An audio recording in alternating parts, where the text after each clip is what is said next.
Now, the 5 steps which we need to consider here in terms of an approach, which we're going to dive a little bit deeper here throughout the presentation.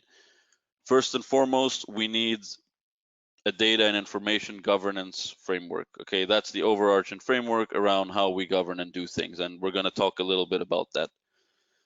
Then also, thinking about this, you need to consider that it's also a cultural and a mentality kind of shift within the organization. And of course, in the era of digital, this is becoming easier to get senior stakeholder buy-in, but it's imperative that we have top-down buy-in from leadership.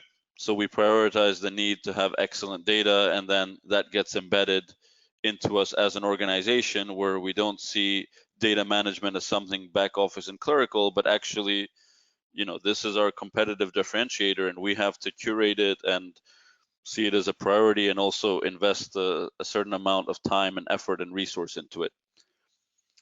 Then we would need a way to unify all this information. So a supplier information management platform which can consolidate, integrate, and govern the data across all these different systems.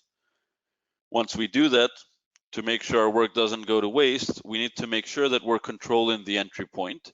And what this really means is that we're defining and doing processes in a way which yield excellent data, not as an afterthought, but really upfront. And once we've established all these things, then we can progressively look to clean up the history of bad data and information, which has accumulated in all our different silos over a long period of time.